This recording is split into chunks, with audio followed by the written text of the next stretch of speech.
for tuning in today or being here in person. It is August, we're into the month of August now, August 4th, the work session of the Aspen City Council. And today we're going to be discussing our parks and open space budget, and this is in preparation of going forward to the 2026 budget and to look at the projects list and what this wonderful department does for all of us. So thank you so much, and you guys take it away. Thank you, Mayor Richards and the rest of the City Council. We really appreciate the opportunity to have a chat with you about our Parks and Open Space Department in a general view and take a little bit of a deeper dive into our 2026 budget and beyond. But before we jump into that, I'd just like to introduce the team here real quick. To my left, we have Matt Kuhn, our Parks and Open Space Director, Scott Chisholm, our Business Services Director, Matt Grau, our Budget Manager in Finance, Annie Poole, our Financial Analyst, and Desiree Whitehead, our Director of Recreation. And with that, I'm going to turn it over to Matt, and he will lead the presentation. Great, thank you. So the Parks and Open Space program has been evolving and growing for well over a half century at this point. Thoughtful planning in the 60s, 70s, and 80s built the foundation for our current portfolio of public amenities. Later in the presentation, we'll go over a bit of the history of the funding of parks, trails, and open space, but at a high level, I'd like to start with this slide. The roots of our public spaces in Aspen start with acquisitions. Many of our properties were either gifted or bought by the city, and key properties such as the James H. Smith or the Smuggler Mountain Open Space illustrate a commitment to purchasing and preserving large swaths of land. In the 90s and lasting for about 25 years, we saw a fair amount of build out of parks and recreation properties.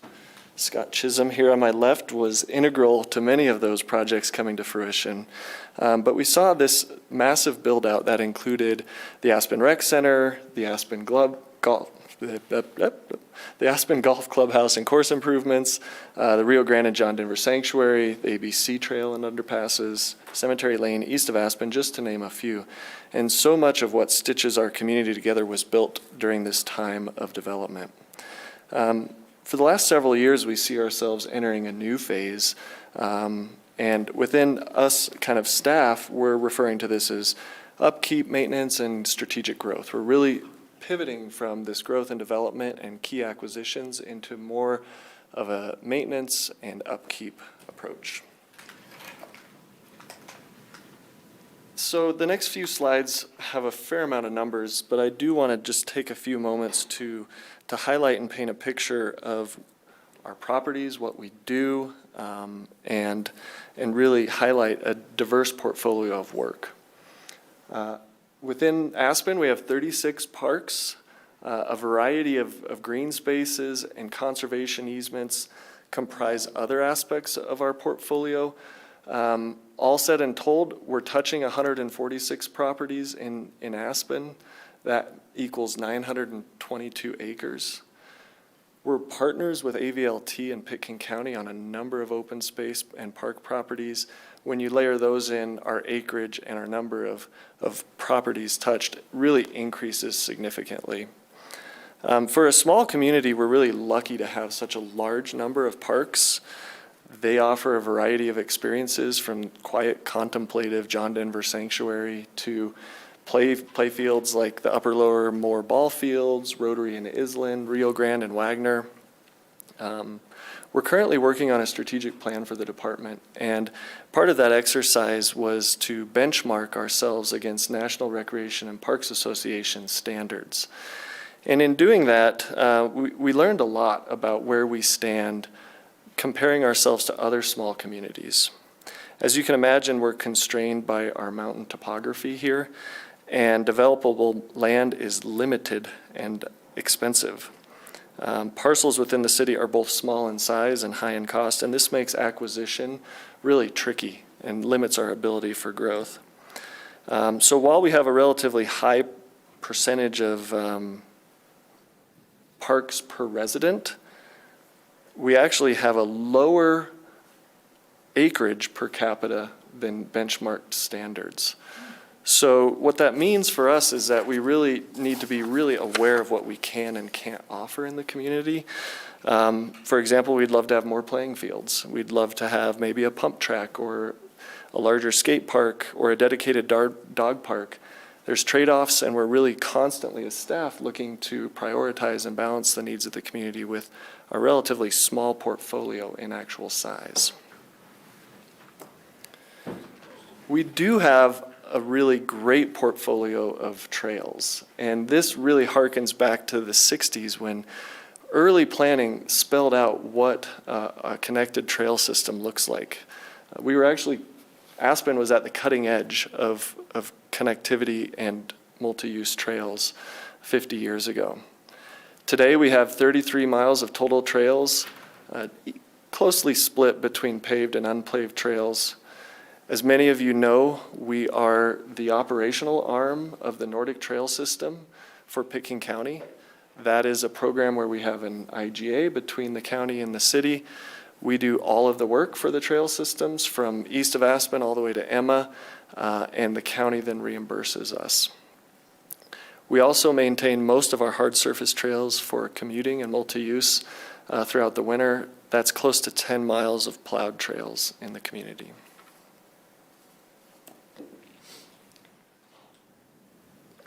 None of that can be done. None of these properties can be maintained or cared for without a really awesome staff. We have 44 full-time employees in Parks and Open Space. We add about 20 seasonals to that in the summer. Those folks are the ones out taking care of our urban forest. They're planting flowers in the ground, taking care of the trails, parks, mowing, all that. For the scale and the quality of our work, it's a pretty modest team. We do constantly find ourselves right on the teetering edge of deferring maintenance. So we're really looking at what we're doing and prioritizing as best we can to meet this community's goals. Scott oversees the business services group. Do you want to talk about that, Scott? Sure. Yes, real briefly, we provide facility support, administrative support, technological support, and financial support, as well as project management support to our parks, our recreation, our special events, and our Red Brick Center for the Arts, as well as our golf departments. So like many other departments within the city, kind of a small group of people doing many different things in support of the greater goals of the city organization. So we're here talking about the parks budget. The parks falls within the 100 fund. Of the numbers you see here, approximately 5 of those FTEs are funded through the 100 fund that are within the business services division. These next few slides are going to take a quick look at what we do in the community. And for some of you, this might be review, but I tried to pick some things that might be surprising as well. It's for our viewing audience on Grassroots too, Exactly. So it's not just the people in the room. Of course, our bread and butter are our parks. Those include these recreational and sports fields. We have 6 what we deem athletic fields: Wagner, Rio, Upper and Lower Moore, Islin, and Rotary, all kind of in that community campus arc area. These are used for not just sports, but also for special events. And we have a crew of staff that do the lining of these, do the mowing, and really take care of these to a very high level. We also have a number of public facilities that sometimes in other communities, these fall on a public works department. There's 3 public restrooms that we take care of. We clean these restrooms, like the Rio Grande one you see here, 3 to 4 times a day, trying to meet the public's high level of service that we look for in this community. Frequently, I get comments on the Rio Grande bathroom, it being one of the most beautiful public bathrooms that they've ever seen. We're also charged with taking care of the pedestrian mall. We put a lot of time and effort into that, and a team of 3 to 4 employees spend most of their day there each morning cleaning up trash, keeping the bricks in order, reducing trip hazards, and keeping up with the public restrooms. While I'm talking about public facilities, all of the trash cans around town, there's close to 250 trash cans.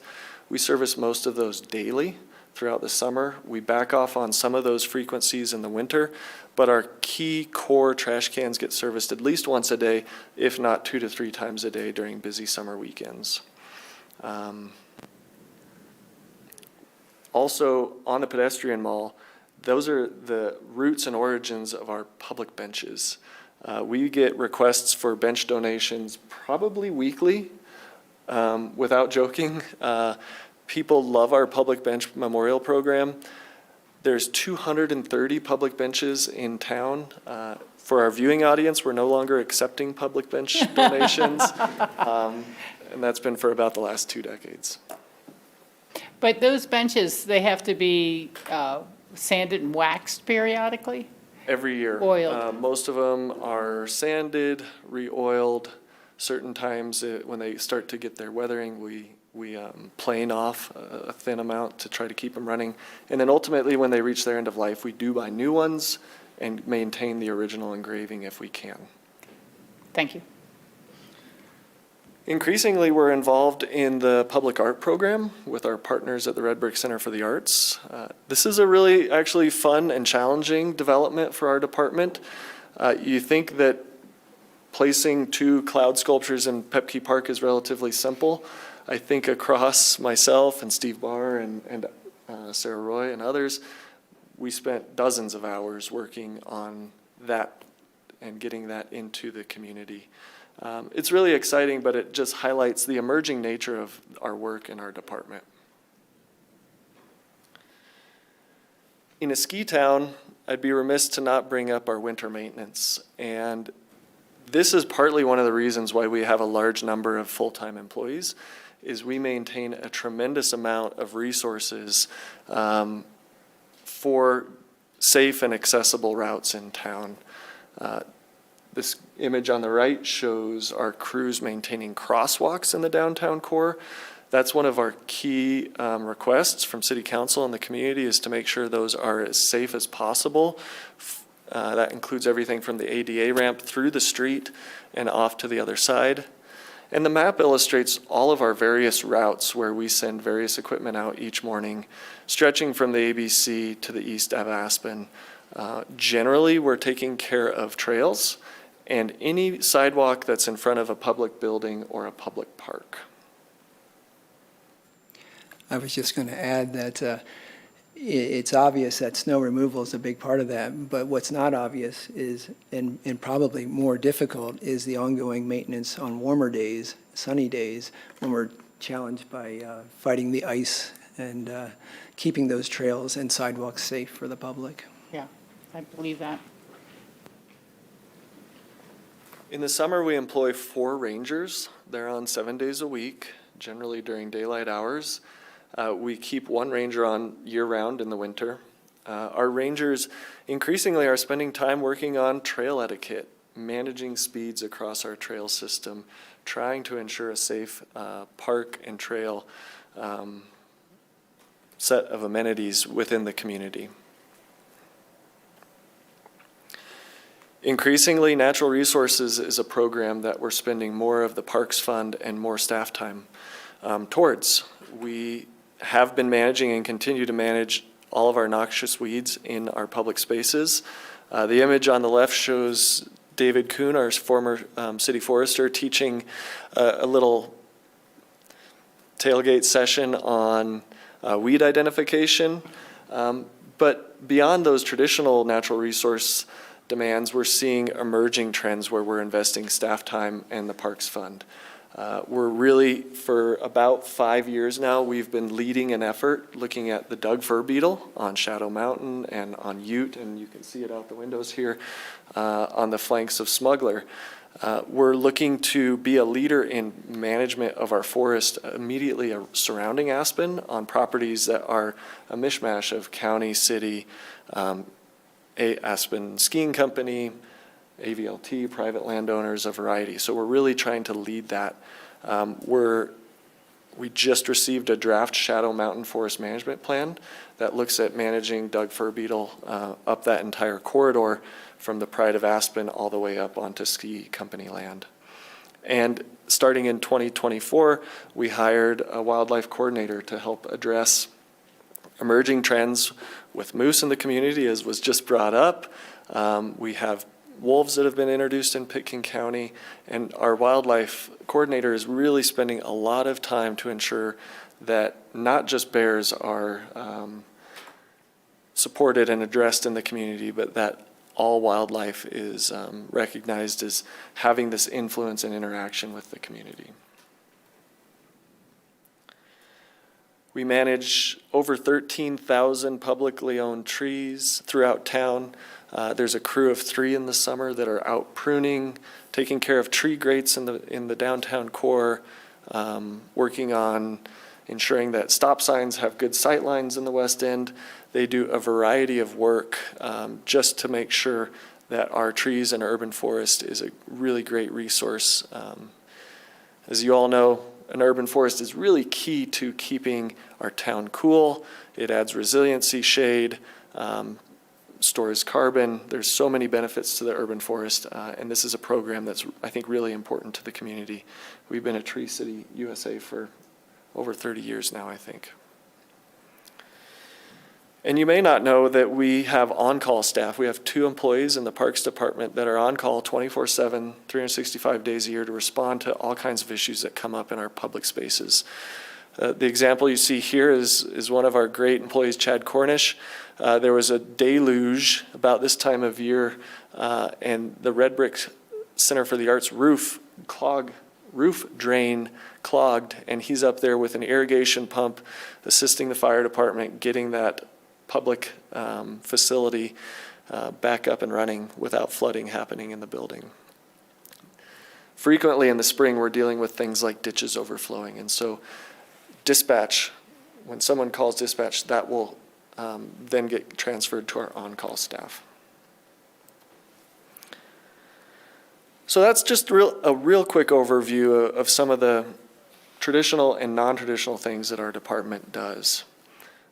What I want to do now, and kind of build on just real quickly what was in the memo, is an overview of our sales tax. And this is a very Cliff Notes version, but it all started in 1970 with the approval of the 1.0% sales tax.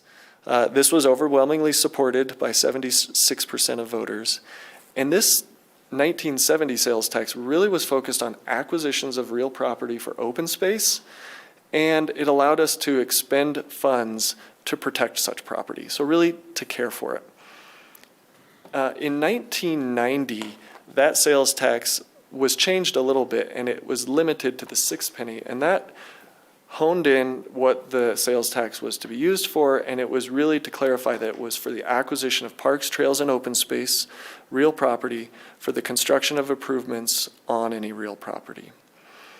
That lasted another 10 years until 2000, when the half cent was brought forth by a citizen and staff-led effort. And that half cent added to the 1% sales tax. It added something really important that I'll mention more than once tonight, is that the half cent allowed for the inclusion of recreation facilities. So when the half cent was approved in 2000, there was also a bond approved that allowed for the construction of the Arc, upgrades to the Moore Pool, the Aspen Golf Clubhouse and Nordic facility. All of those things were deemed recreation facilities, and those bonds supported that. That sales tax, the half cent, was authorized from 2020 to 2025. Back in 2022, just a little over 2.5 years ago, this went to the voters for a reauthorization.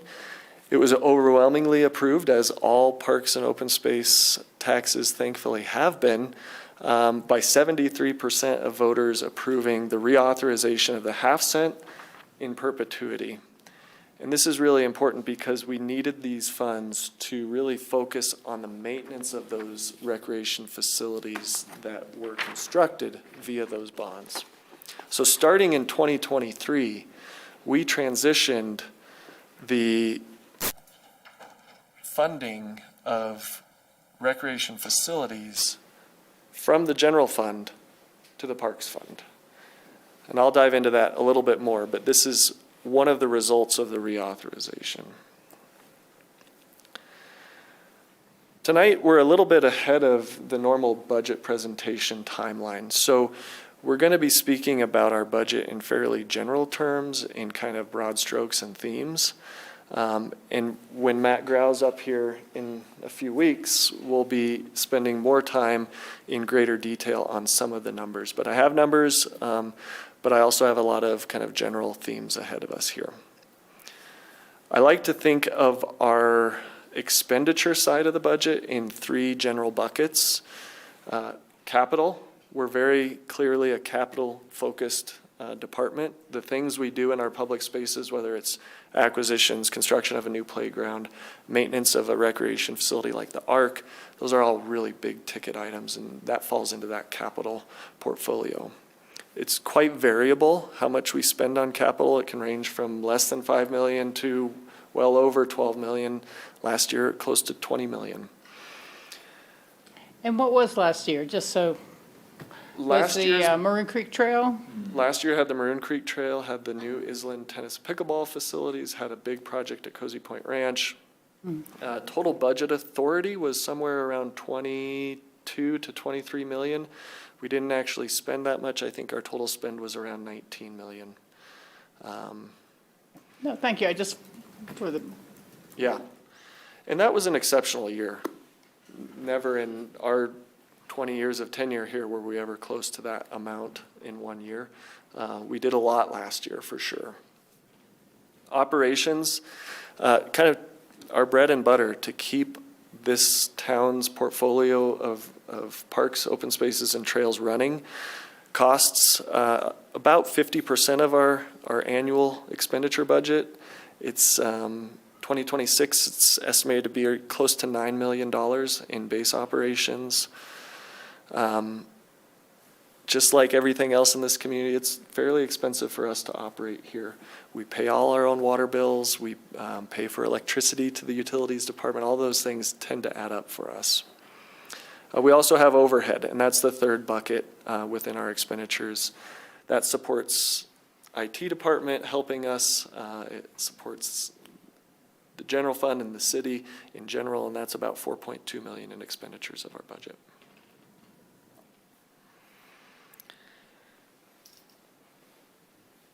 Each year in February and March, we spend 2 meetings with the Open Space and Trails Board, really doing a deep dive of our budget, mostly focused on capital and long-range planning, but also looking at work plan. So things that might not have large budget requests, but helping ensure that staff's direction and priority is in line with the Open Space and Trails Board.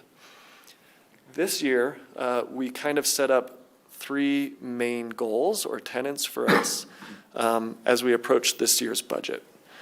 Number 1, in 2026, we have some really pressing facility infrastructure needs, notably at the Arc and Aspen Ice Garden. So we recognize that and keep that as a high priority as we're looking at our capital budget and portfolio. As just highlighted, 2024 and 2025 have been pretty big years. We want to make sure we're pacing our volume in a sustainable way.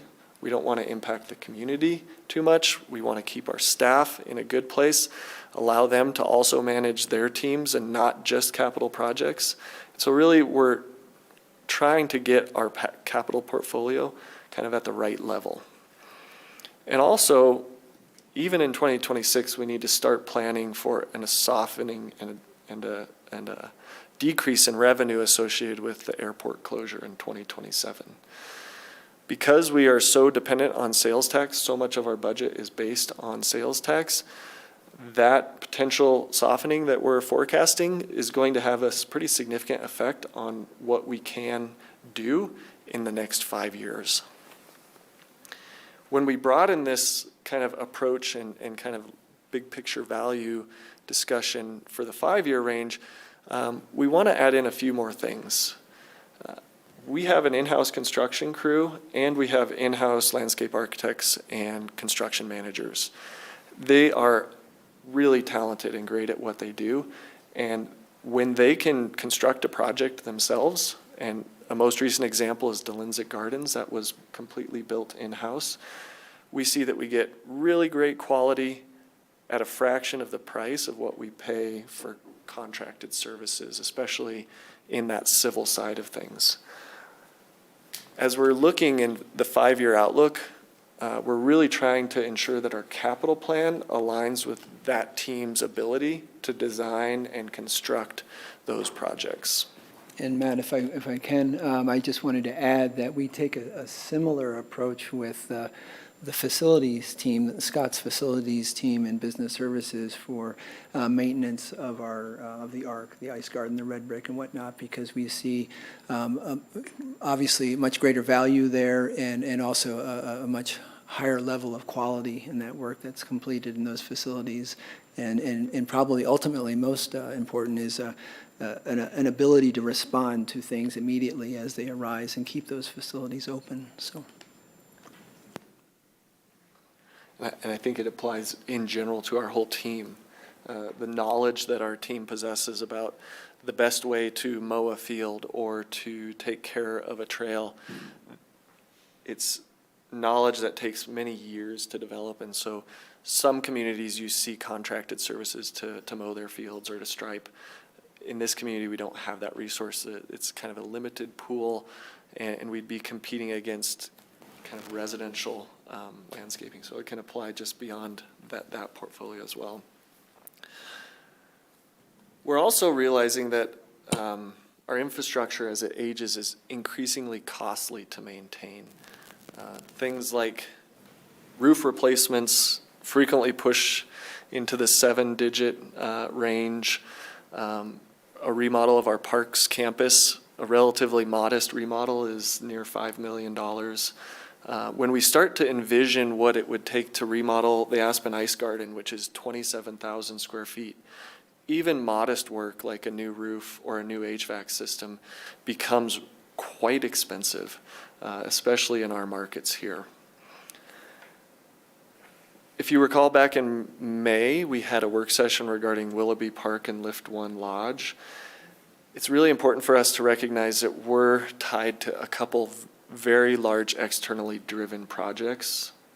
The Willoughby Lift 1 corridor is the first. We're budgeting almost $5 million to have available for those improvements that are park related. Also Connor Park and an emerging project on the pedestrian mall are all kind of externally driven projects that the Parks Fund is being used to fund those improvements. And just one more time, emphasizing that we're finalizing a strategic plan. We're going to be bringing the strategic plan to City Council probably right after the holidays, and we're looking forward to using that to update our capital plan in greater detail from 27 through 2031. Matt, can you take just a second or two to go a little more into the malls? Because I recall that the need to rebuild the malls has been, kind of on the project list for half a dozen years, if not longer, because of utility failures, utility replacements, new electrical needs of the type of businesses there. The trees have overgrown. Tell us what the malls might need in the future years here. They could need a lot. So the Parks Funds had placeholders in our budget for 5 years now. I think we're one of the few funds in the city that actually is keeping funds held for that purpose. It's getting closer and closer. And so the Ped Mall planning project originated pre-pandemic in probably 2018 or 2017. And it was a very kind of high-level schematic design project. We're actually planning to bring this to City Council in a few months. And so there'll be a presentation with a lot greater detail coming up soon on this. But at a high level, the brick, we have a decent store and a decent supply of brick, but we don't have enough to overhaul the main mall. The brick is failing in certain places, and we're constantly replacing that. Underneath the brick, there's a lot of utilities. Some of those are aging and could need replacement. We're not meeting ADA grades across much of the pedestrian mall. Increasingly, the trees and tree roots are challenging everything from the ditches to the bricks to our ability to grow grass on those strips of land. There's a lot of kind of issues that are coming up as the mall ages. We love it and we want to maintain it, but increasingly what will need to happen in certain instances will be quite expensive. I'll just add, even things like the holiday lights throughout the winter are a huge challenge. The existing electrical supply on the mall is very limited, and so just keeping those lights going is a huge challenge. So the most, I should say, how can I put this? The project nearest on the horizon is what we're calling the Pedestrian Mall Safety Project. That's looking at the Wheeler node, and that's going to address, hopefully, a solution that alleviates us from using the meridian barriers for a safety resource. And that's what we're going to be bringing to City Council here in a few months in greater detail. Thank you. You're welcome. All right, so I touched on this, but I want to dive in a little deeper. So in 2023, the Parks Fund absorbed all of those expenses related to the rec center, Aspen Ice Garden, portions of the Red Brick Recreation Center, AIG. We added a lot of facility-related expenses. This alleviated quite a lot of burden from the general fund. We did some analysis, thanks to Annie and her work, and we found that we could keep a generally similar trajectory of our parks maintenance work and development, but we could also absorb this without reducing too much. It is very much a balancing act, and you'll see on this certain years it's higher for facilities maintenance, and other years it's higher for parks uses. Generally, we're aiming for around a third of our fund to be used in the upkeep and maintenance of recreation facilities. The reality is, when we get to some of these larger projects, we won't have enough money in the 100 fund to maintain, to tackle those. So we're going to be working through that in the next 5 years. There are some big projects on the horizon. In the next month or so, we're going to be awarding a contract for master planning of the golf, tennis, and Nordic facility. It's 25 years old. It needs some work, and it needs some operational improvements. Likewise, we've got some major needs for just the basic functioning of the Aspen Ice Garden. And when you start to look at those, they beg questions on whether or not you just continue to perform the bare minimum of maintenance, roofs, cooling plants, or whether you look more holistically at a comprehensive facility overhaul that has a longer term vision. When we look at those projects, we place them in our budget with fairly modest placeholders. And as I get closer and closer, we're refining those placeholders into more accurate numbers and really trying to ensure that we're balancing all of the needs across the fund. Am I missing anything on that?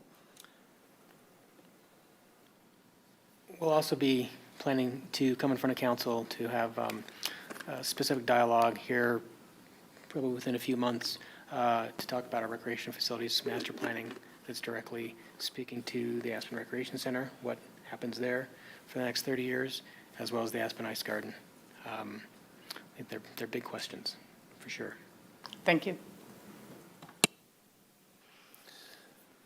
All right, so this is our most up-to-date long-range plan. So a little sneak peek of the budget presentation that Matt and his team will give you here in a few weeks. I'll see if I can get a pointer here. And there's a few things I want to highlight. So it's pretty clear up here in our revenue area. We really rely on the 1.5% combined sales tax to fund all of this work. That is coming in around $20 million a year. It's increasing based on various forecasts from the finance department. We have a smaller percentage of revenue that's offsetting revenue for the Nordic program from Pitkin County. That also includes tree permit and mitigation costs, as well as incidental park use fees. It's fairly nominal compared to what it takes to operate the Parks and Open Space Department. So our total revenues are in the 22 to 25 range. I do want to highlight that here between 27 and 28, you're seeing about a $4.2 million delta between 27 and 28. That dip manifests out pretty significantly in our ability to tackle capital projects in 28, 29, and 2030. As I highlighted, our operating is just under 50%, somewhere in the 45% of our total uses budget. Ranges from about 8.9 to 10 as we're looking in the 5-year outlook. Our capital is this first line, that's for parks and open space. Both big and small years throughout the 5-year range. And as I highlighted, certain times when we have a relatively large year like we have this year in 25, the facilities will take a lighter year. Conversely, facilities next year is going to be higher than what we're going to spend in parks and open space. Lastly, I want to highlight that our policy in the city is 12.5% of our total uses should be held in reserve. Typically, as I look at our budget, I'm much more comfortable for us to be in this $4 to $5 million range of targeted reserves. Mm-hmm. And there's several reasons for that. One, it allows us to be nimble when opportunities come up for acquisitions. For us to be able to say we've got it in fund balance to pick up a piece of property like the Delinzic parcel is really key. Trying to avoid needing to go to a bond for a modest acquisition is very much in our favor. Likewise, when we're handling these projects, there are unforeseen issues that come up, especially when dealing with subsurface conditions or remodels. All of those things tend to throw us some surprises. And while the target is 12.5, generally we like to manage in that $4 to $6 million range of reserves.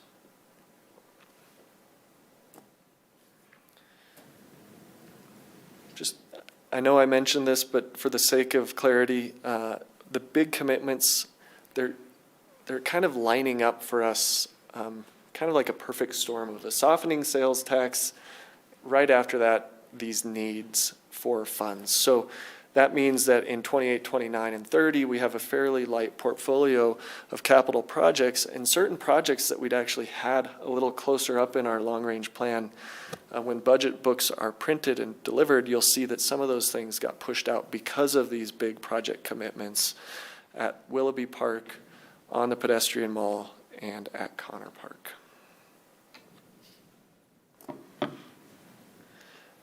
Next year, we've got a fairly large lift at the Aspen Recreation Center, including replastering the lap pool and working on other infrastructure for the pools and the back of house infrastructure like our boilers, electrical systems, and HVAC all need work, and those are adding up to a fairly healthy chunk of money, but also staff time and effort, as well as some work planned at the Aspen Ice Garden to replace the cooling system. So as I highlighted, this year as we really dove into our capital fund, or our capital budget within the 100 fund, we started to find the limits of what we could do in the Parks Fund without bonding.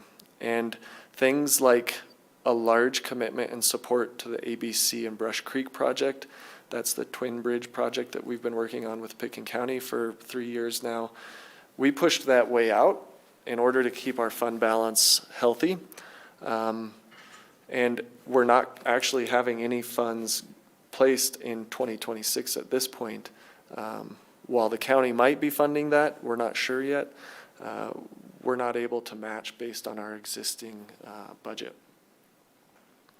Yellow Brick Playground, Galena Plaza, Truscott Trail, we pushed all of those things out in our long-range plan because we couldn't achieve those within our budget. And it goes without saying, but any kind of expansion of the ARC would likely be in the 8-digit range, and that really pushes the limit of our fund. I want to back up because I did want to highlight one thing here for those of you paying attention. You'll notice in transfers out between 25 and 26, it decreases by about 2.5 million. The bonds that were approved in 2000 are all paid off at the end of this year. That frees up that 2.5 million that we were having in debt payments. We do have a little bit of debt payment remaining, but it does benefit our fund, and we don't have any major bonds in the foreseeable future, unless we look at something like the ARC expansion. So this was in the memo. I just want to kind of end with this and kind of prepare you to open the floor up for discussion and questions. As I mentioned, in February and March, we worked with our Open Space and Trails Board. At the March meeting, through a priority ranking exercise, they came up with this descending list of priority. And so as we're looking at the next 5 years, these all might not align in exactly a chronological order, but it's important that we all recognize this is where we're trying to head with our available staff time as well as the 100 funds financial resources. Happy to answer any questions on those.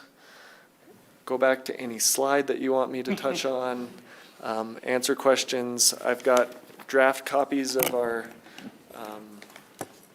long-range plans and capital outlooks if there's more detailed questions. So We'll have at it. Yep.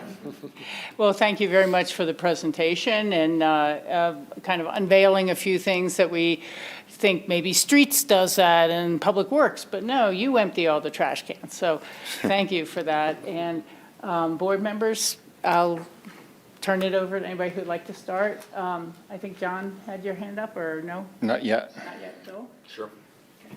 Thanks. First thing, Matt, you talked about this interesting exercise you did to benchmark Aspen's park statistics against other communities. And I wanted to share that from my perspective, there is no comparison.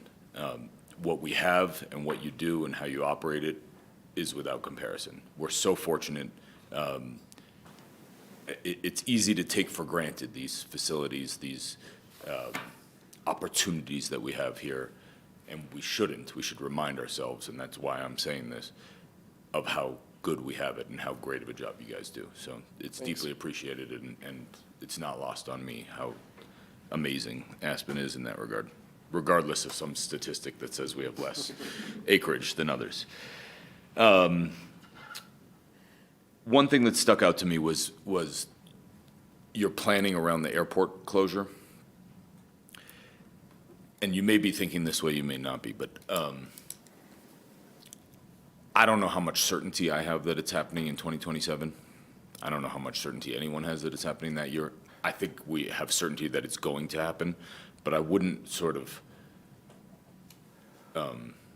overly rely on that specific time period.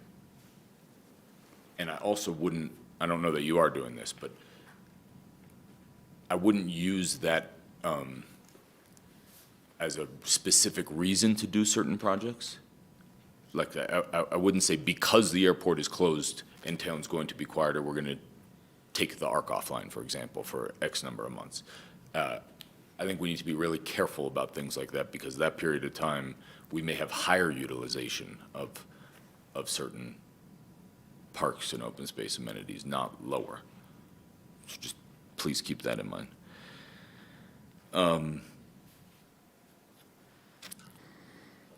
I think it's important that as you enter this new phase, this more maintenance and upgrade phase as opposed to build-out phase or building-out phase, we ask ourselves, are there things that we shouldn't be doing anymore that we've done historically, or things that we should be doing differently so that we can do things that are more important to us now?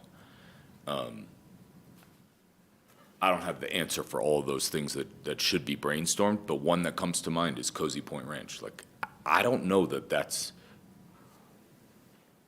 the best utilization of our resources as the city of Aspen. I really don't. I think it's a wonderful place. I'm not picking on it. I just don't know that it offers the city of Aspen specifically the best return on the cost of maintaining and upgrading that facility. I think it's a really limited user base.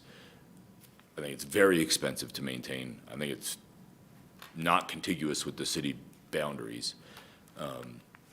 So I think those are the kind of questions that I'd encourage you to ask yourselves, so that we can do the things that are a high return on investment and really important to this community.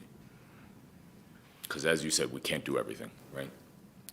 And then my last point is I'm kind of curious about some of the priority projects that you presented in terms of, like, we can't do all these things, but one of them that really stuck out to me was the yellow brick playground replacement being a top priority for the Open Space and Trails Board, which I totally do not get.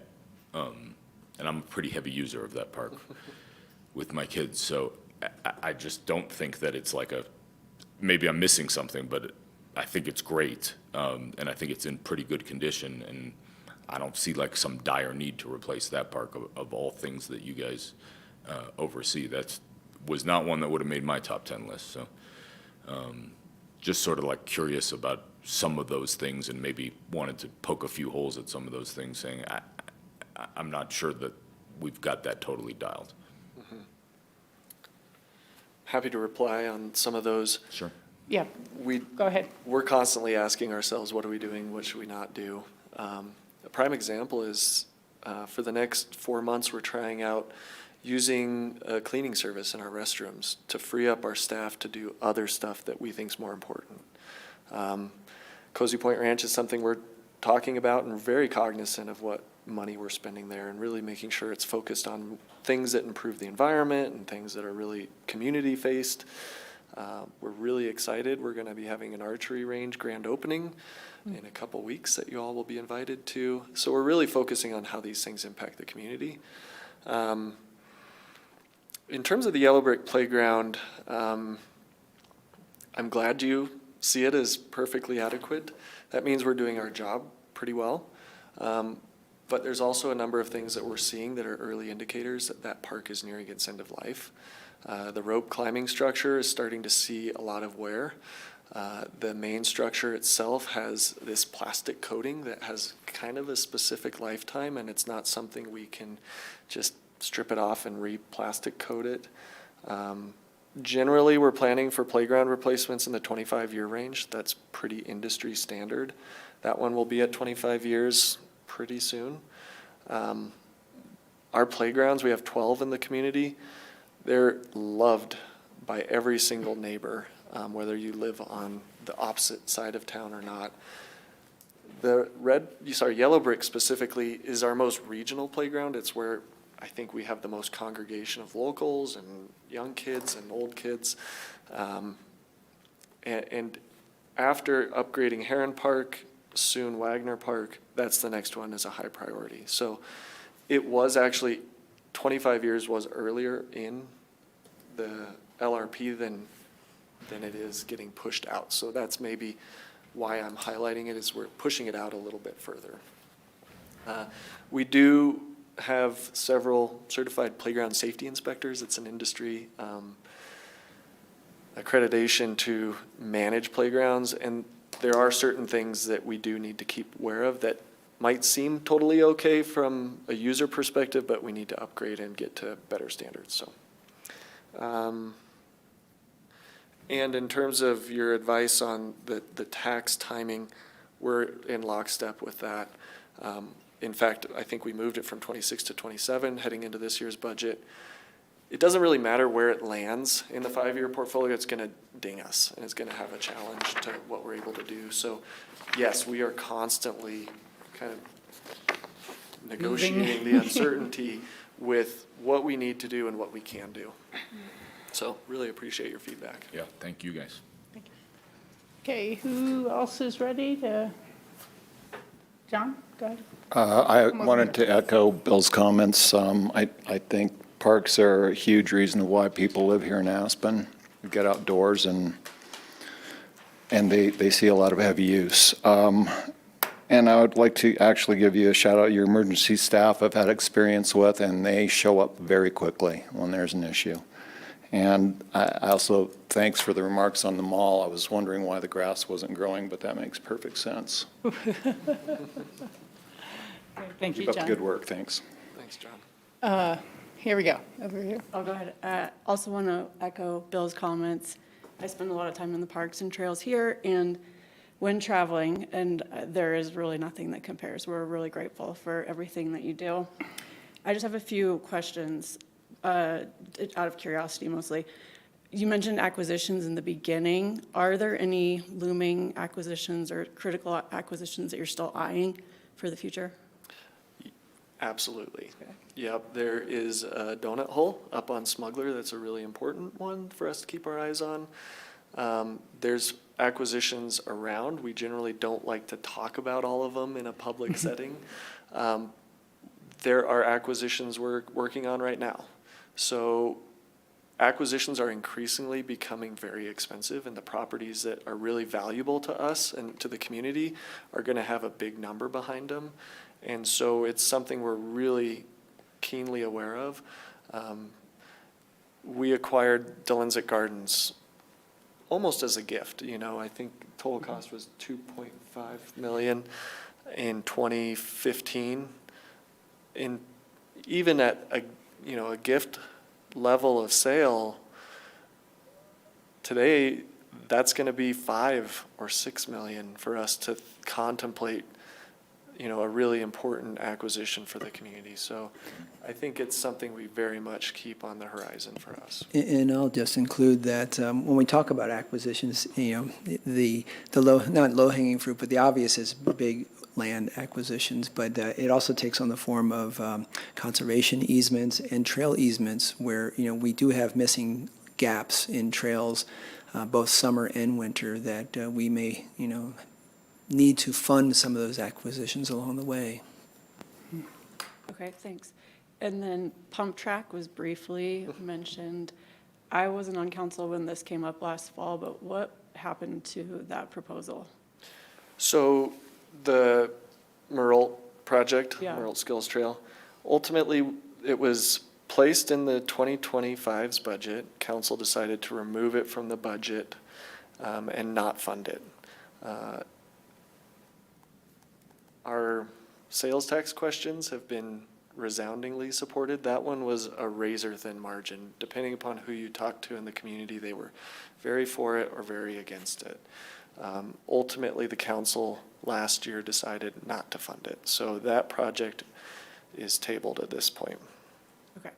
I am a parent of young kids and hear a lot of support for that project and disappointment that it was not carried forward. I know and represent probably one end of that spectrum, but would love to see it come back at some point. And I can just add a little bit. We did hear from council at the time to talk with some of our partners about other locations, and we have had some of those conversations and some with SKICO looking at other attractive locations for a use like that that maybe have less impacts on native areas. Thanks. That's all I had. Sam?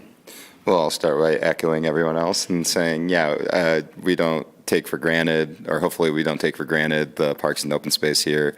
I always think it's a cool, fun fact that you guys are the biggest part of our overall budget, which I think shows where our values are. So that means a lot to me. I'll piggyback off the last thing that Christine said as far as the bike park. I was hoping it would move to the base of Buttermilk. I also hear from a lot of parents about that, and that was just like a tough one. When we walked through, did the walkthrough for it, there was a family of deer walking through as well. And like a lot of the people that like live close by were there, and it got very contentious in the location that it was being asked for, especially with everything else going on in the area. So I very much hope that SkiCo can come back and help us. And I wanted to say, at least personally, individually, that if it was like the base of Buttermilk, although not the city of Aspen, I still think we should contribute financially to get that project going, so long as it remains free, accessible, and available. So I really would love to see some movement on that as well. Jump around here because I wrote a bunch of mishmash things. One of them was you mentioned the public benches. I just want to turn to council and say we got an email 2 weeks ago. I'm not sure if anyone responded to Michael Barron's daughter. It went into my spam folder. Okay, no, I didn't even see that one. So I saw it last week. So she emailed us asking to get Michael a bench. So serendipitously, you come here and tell us that benches are no longer available. So probably should respond to her and let her know that. Yeah. If no one else has. Okay. No one else has. Okay. And then other projects I want to talk about. We have a meeting come up with the EOTC. And I feel like some of these projects should be funded by the EOTC because they're not just City of Aspen projects. One of them being in the back burner, the Truscott Trail. I feel like that would be a great trail. Not all of it's in the city, correct? A lot of that's in the county land on that side of the highway. In and out. Yeah, in and out, so both. And it's worth highlighting, since you brought it up, the EOTC did fund the design of this. And so this bottom graphic you see here illustrates one page of the design documents for that. But the reason it had been higher up in our schedule because of the softening sales tax and the other commitments, that's one that we're pushing out to 2030. So if the EOTC wants to come with a larger source of funding and manage that project, that could be something we could look at possibly bringing up. There are some acquisitions required for this, and there's still some permitting required with the county, the city, and CDOT. So there's a bit of a roadmap ahead, but it's a good point. Yeah, it's just an admission that EOTC is something individually that I've had a hard time grasping as an individual council member as far as their role, responsibility, and their projects. I mean, I saw the agenda coming up, but it doesn't feel as tangible, and I just wanted to say, like, Truscott Trail would be a great thing to move forward, but it'd be a good EOTC project. Another one that I think I wanted to bring up EOTC-wise and maybe a little bit contribution from the city is Roaring Fork Safe Passages. I believe that falls into the realm of parks open space.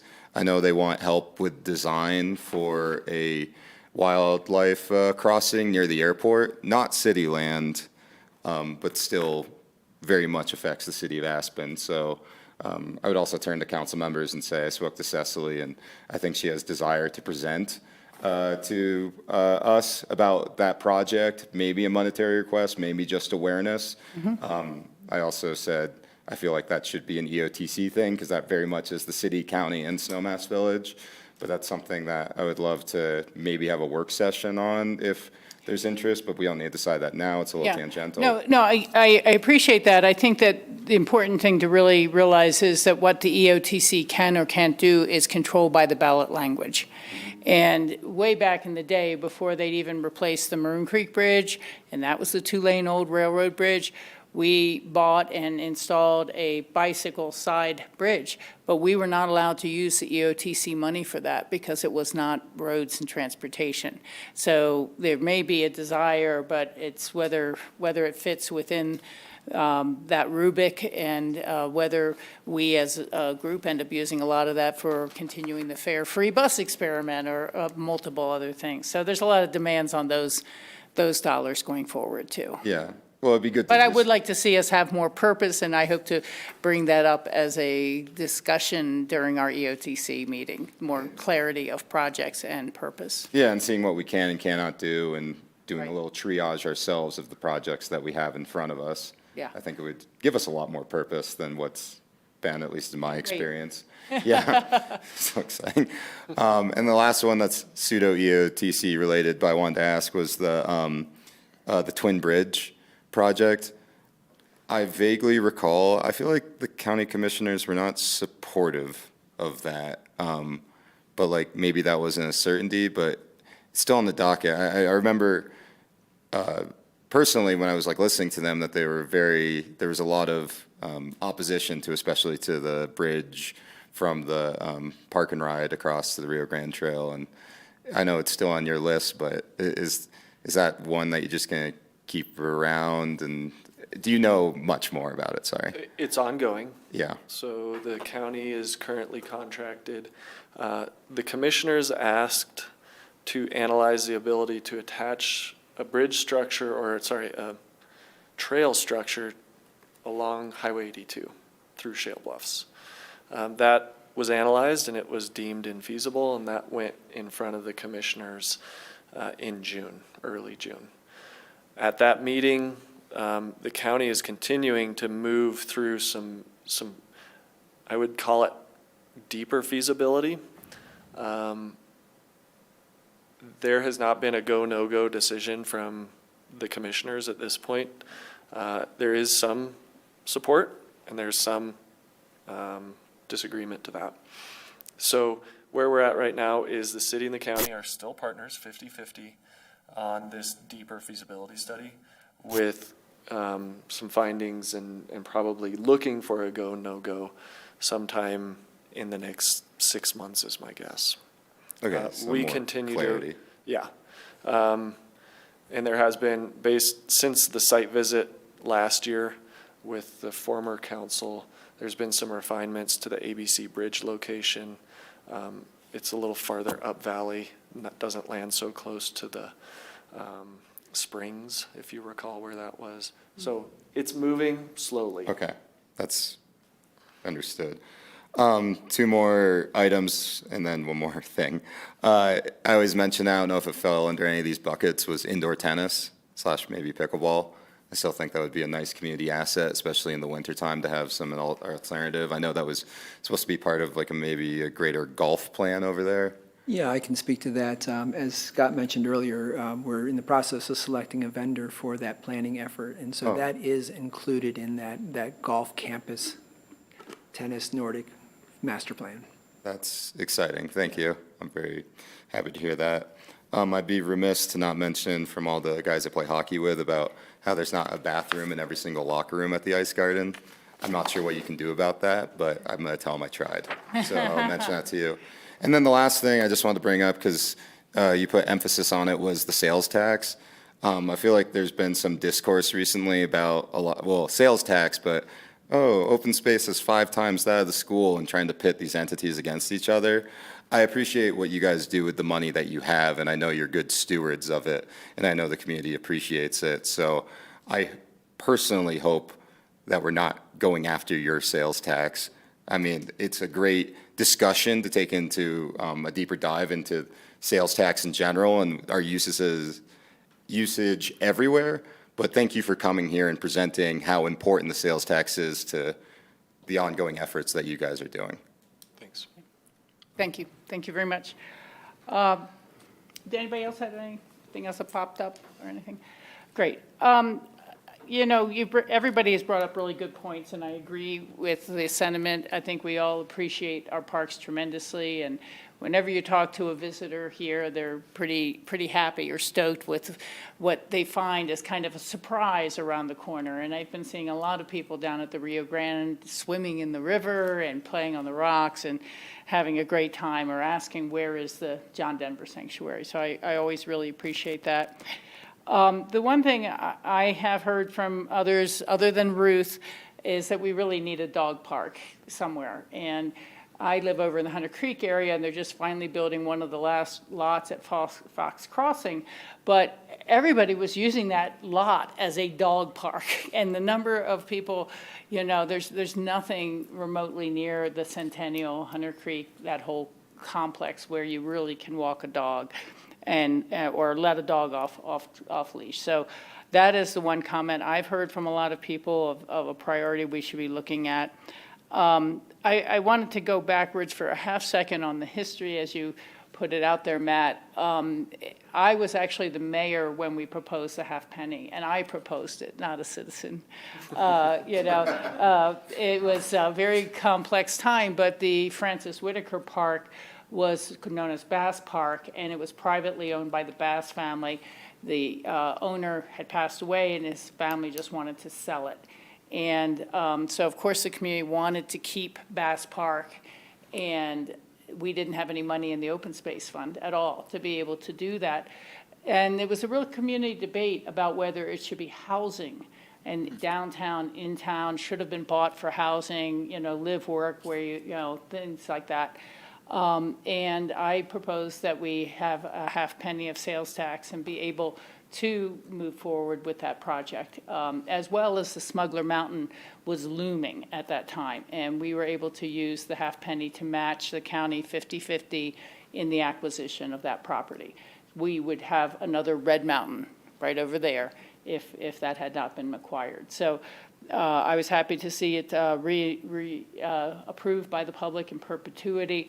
And I know there's always more daydreams and projects and acquisitions and parcels we'd like to save from becoming developed. I mean, imagine if North Star had been developed, or the Joyce Smith parcel, which kind of doubled the size of North Star, and you think of it as all one at this point. And so we're lucky to have the partners we have with Pickens County and their revenues to help us kind of actualize a lot of these things. The other thing I do want to just say, I'd like to see us have a much more effective EOTC and focused on what we're doing. And given the direction moving forward with the reevaluation of the preferred alternative, I think it's the right time to invite them all and all of us to either have longer meetings if we're only going to meet 4 times a year, or meet more often, or become focused on those sort of transportation issues like we're hearing about with the 21st Century Group and any other groups on those sort of things. It is kind of painful to see some people saying, oh, well, that fund can give up, and this fund can give up, and those funds can give up, because we didn't pay enough attention to the declining enrollment in the school system, or they were not early enough saying we have to start buying housing for our people before it reached the limits and the costs that it is now. And I think that this council and our community is there to try to assist the school district going forward. I wish they had been at the state legislature saying a 40%, 7% mill levy override isn't enough. You know, if you're going to take that much from us, why have any sort of mill levy override limit at all? And there's a reason why the state legislatures have never given sales tax ability to school districts, and that's across the entire state. And it's because it would let it steadily eat up every last municipal need you had, whether it's for water or sewer or this or that. And the state would love to be totally out of the business of funding schools and constantly lowering the property tax collection levels that they have because they hear from property owners who feel their property taxes are too high across the area. So whether it's the federal budget or the local budget or the state budget, we're all going to be buckling our seatbelts a lot tighter than we were in the past. Polis is estimating that the federal big bad bill is going to cost the state of Colorado at least $1 billion to try to backfill any of the Medicaid costs, backfill any of the food assistance costs, or move forward with any of the energy projects. And those are just 3 areas we're seeing the cutbacks. We all know what we're getting a little out of the parks budget to help the Forest Service and backfill what the Forest Service should be doing right now. And those cuts are just, it's one thing if they were phased in over a 4 or 5 year period, it's something else when everything is just slashed at once. And you're trying to say, how do you keep your amenities safe and attractive and available to the general public. And that's where our business comes from. I think keeping an eye on when the airport closes or not, as Bill has suggested, is really important, because at least right now, I keep hearing that a number of our major hotels are planning for remodeling during that airport closure. And so you would think that they're getting contractors kind of locked in. You don't do a major renovation and just hire someone on a 3-week notice. So I don't know, but it's something for Pete and our staff to really keep close tabs with Picken County on how they think that's moving forward. And of course, that's tied up with the federal grants as well, and transportation grants. So I see a lot of beautiful things that we can be doing. I see a lot of practical things we will be doing, and that we have a lot of commitments that we have to make. I kind of said this at our last meeting when we were talking about Lift 1. If there's small improvements that can be made to things like the Galena Plaza, that's not the whole project. That's not Galena Plaza Phase 2, 300,000, 500,000. I mean, we should think about small things that, whether it's additional planters or does it need more seating? I don't know. I'm not the expert on that. But I just kind of think, rather than holding something off for 10 years so that we can do it entirely, is it better to make some improvements around the edges as you go along? And other than that, I can only thank all of you for your professionalism, for the expertise, for the history of the projects that you guys have brought forward to our community. I think they're tremendous. And if you have other questions for us, please ask. John, you want to finish up here? I just want to point out that something Rachel already has, but, and I get asked this every year at least once, where's the John Denver Park? John Denver fans want to go there. They want to experience the John Denver Park. It's a world-famous park. Yeah, it is. There's a lot down there. I think we should be proud of that. For that. And thank Annie Denver for her contributions to helping us do that. So I think that's about all. If anybody else, there's no decision to be reached at this time. This was just an important touch in to see what we have planned, that there's not frivolity with how we run our Parks and Recreation Department. And I think that it's as important for kids to be able to be learning how to swim in the Rocky Mountains, which they do at the Arc. We are supportive of the school system in a great many ways, and the location of the Arc and the campus that it became was a #1 indicator of that. And we'll do what we can with them as well. So anything else, Pete, that you'd like to add? No, Mayor. Nope, I guess we all get home for dinner a little early tonight. So thank you all for being here, and appreciate that. Thank you. Okay, thank you, Grassroots. We're going to sign off.